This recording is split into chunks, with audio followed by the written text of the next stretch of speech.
When I first found out about the affair, it was like a weight crushed my chest, knocking the breath right out of me. My wife had been cheating on me. And not with some random stranger. No, it was with her boss. Her boss of all people, someone I had met at work functions. Shaken hands with, exchanged pleasantries with. I remember the day I found out as clearly as if it happened yesterday. His wife, a woman I barely knew, reached out to me. That's how I found out, through his wife. Not mine. She had left him already. And I was the only one left in the dark. She thought I deserved to know. And she was right. I deserved to know that my life, my marriage, my trust in someone I had loved for over a decade had been obliterated behind my back. At first, I couldn't process what she was telling me. It didn't seem real. I remember reading her message over and over, hoping that the words would somehow change if I stared long enough. They didn't. I felt humiliated, embarrassed, and most of all, angry. How could she do this to me? To our family? We have kids. For God's sake, what would this do to them? I couldn't wrap my head around it. I confronted my wife later that day. And as expected, she cried and begged for forgiveness. She said it was a mistake. That it didn't mean anything. That she still loved me. But nothing she said could fix what had already been broken. I left her that night. I packed a bag and walked out the door. My head spinning, my heart racing, not knowing where I was going or what the hell I was going to do next. Divorce isn't quick or easy where we live. It takes months, sometimes even years, to finalize. So, legally, we're still married, but I knew I couldn't stay with her. I didn't know how I was going to explain it to our kids yet. How I was going to tell them that their parents wouldn't be living under the same roof anymore. All I knew was that I couldn't be with her. During those early days, I didn't have many people to talk to. Sure, I had friends and family, but they didn't really get it. They all tried to give me advice, some telling me to forgive her, to work it out for the sake of the kids, others telling me to cut her loose and move on. But none of them truly understood what it felt like to be betrayed by the person you thought you would spend the rest of your life with. No one understood, except for one person, her boss's wife. She was going through the same thing. She had experienced the same betrayal, the same pain, the same humiliation. We started talking more and more after she first reached out to me. At first, it was just a vent, to share our frustrations, to try and make sense of the mess we had both been thrown into. But soon, our conversations became a lifeline. We'd text each other throughout the day, sometimes well into the night, talking about everything and nothing at all. She understood me in a way no one else could because she was living it too. We met up after a few weeks of texting. It wasn't anything planned or formal. It just sort of happened.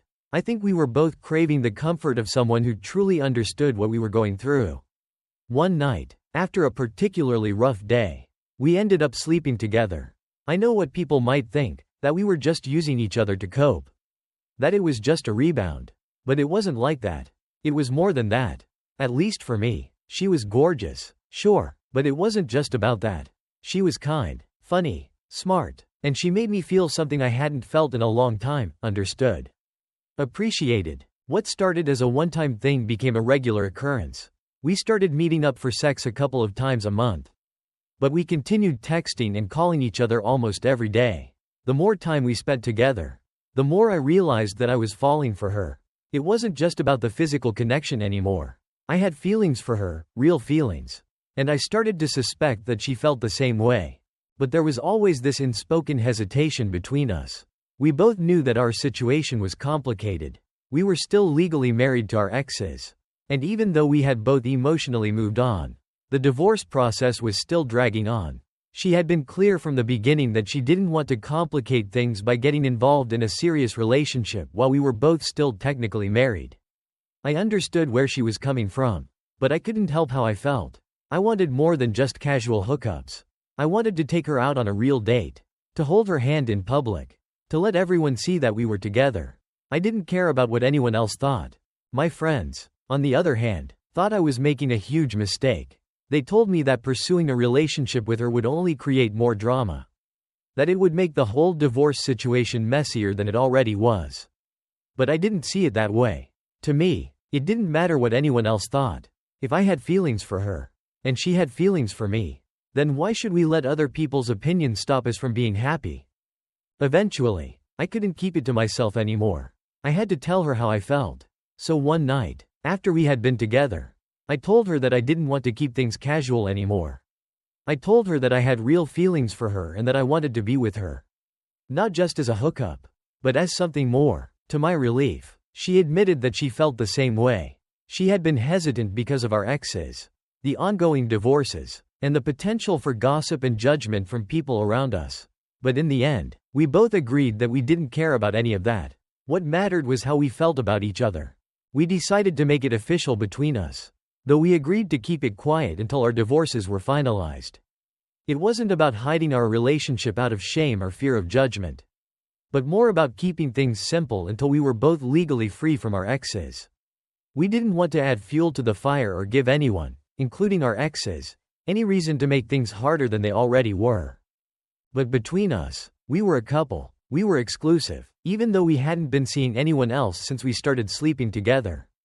It felt right, being with her. I even told her that I loved her. And I meant it. It was the first time in a long time that I had felt this way about anyone. Saying those words out loud felt like a weight had been lifted off my chest. I had been carrying so much pain and betrayal from my wife's affair. But being with her, being able to say, "I love you," again, made me realize that I could move on from that pain. I could be happy again. We don't know what the future holds. But for now, we're just taking things one day at a time. We're both committed to each other. And that's what matters. We'll deal with the divorces, the gossip, and the judgment when it comes. But for now, I'm just happy to have found someone who makes me feel whole again. It's not perfect, but it's real. And for the first time in a long time, I feel like I'm exactly where I'm supposed to be. Maybe people will judge us, but I don't care. We've been through hell, and we've come out the other side stronger. And now, we get to face whatever comes next, together. I don't even know where to begin. Maybe it's best to start at the beginning. Back in college, when things seemed so much simpler. I was 21, just like most other students, trying to figure out my future while living in the moment. That's when I met Damien. We weren't anything special at first. Just classmates who quickly became friends. He was the kind of guy who could walk into a room and make everyone laugh without even trying. I liked that about him. He was confident, smart, and had an air of ambition that attracted people to him. At the time, I didn't even realize I was falling for him. He was dating someone else. A girl who was constantly in and out of his life. Their relationship was messy, lots of fighting, lots of drama. It seemed like every other week they'd break up, only to get back together soon after. And every time they had one of their big blowouts, Damien would show up at my apartment, looking for comfort, someone to talk to. I was more than happy to be there for him. He was my friend first and foremost. But the more time we spent together, the more I found myself wishing I was the one he was with. Not her. Then one night, after one of their particularly nasty fights, Damien showed up at my place late. We talked for hours, and something shifted between us. We crossed a line, and I found myself in bed with him. It wasn't planned. It wasn't some grand romantic moment. It just happened, and 2 months later, I found out I was pregnant. I don't think Damien loved me. Not even a little. He was a good guy, though, or at least that's what I thought at the time. He did what he believed was the right thing and asked me to marry him. It wasn't some fairy tale proposal. It was more like a business transaction. As if marriage was a responsibility rather than a commitment made out of love. We both knew what this was. It was about our child, not about us. The early years of our marriage were functional. I think that's the best way to describe it. Damien was working on his PhD and juggling a residency at the hospital. Which meant he was always busy. Always tired. Money was never a problem. He made sure we were comfortable. Financially speaking. But emotionally? It was a desert. We never connected the way real couples do. We didn't laugh together. Didn't share intimate moments beyond what was absolutely necessary. And when it came to sex, that stopped after our son was born. It was as though Damien saw me as the mother of his child but not as his wife. Not as someone he could love or desire. I tried to make things work. I really did. But it's hard to keep trying when you're constantly being belittled. Reminded that you were never the one. Just a fallback plan. Damien had a way of throwing that in my face whenever we argued. He never missed an opportunity to tell me how our marriage was born out of obligation and not love. And I started to believe it. I began to think that maybe this was my fault. Maybe I wasn't good enough. Maybe I was just the person he had to settle for because of our son. I think that's why I clung so tightly to my job. Teaching kindergarten wasn't just about the paycheck. It was an escape from my miserable marriage. I met someone there, Brandon. He was everything Damien wasn't. Kind, thoughtful, and actually interested in me as a person. He had a daughter, and he was vegan, just like I had been before I met Damien. Before I had to give up that part of myself because Damien refused to eat a salad every now and then. I'd forgotten what it felt like to have someone care about me. To want to spend time with me. And not just because they had to. Brandon and I started spending more time together. We'd go on picnics with our kids, swap vegan recipes, and just talk. He made me feel alive again. Like I mattered. I knew I was falling for him. But I couldn't just leave Damien. Our life, however miserable, was stable, and Damien, for all his faults, had money. I had no degree, no career prospects beyond teaching. And I knew that if I left, I'd be financially ruined. But then one day, Brandon admitted he had feelings for me. And I realized that I had feelings for him too. It was wrong, and I knew it, but I was tired of doing everything right, and still feeling miserable. Brandon didn't care that I was married. He didn't push me to leave Damien. He just wanted to be with me. And after months of emotional turmoil, I gave in. We started sleeping together, and for the first time in years, I felt like I was doing something for myself. It was selfish, I know, but it felt like a lifeline. Then I found out I was pregnant again. And this time, it wasn't with Brandon's child, it was Damien's. We'd had sex for the first time in years. And of course, that's when it happened. I should have been happy, but all I felt was dread. I knew that this pregnancy would tie me to Damien for even longer. I couldn't bear the thought. So, in a moment of overwhelming guilt, I confessed everything. I told Damien about the affair.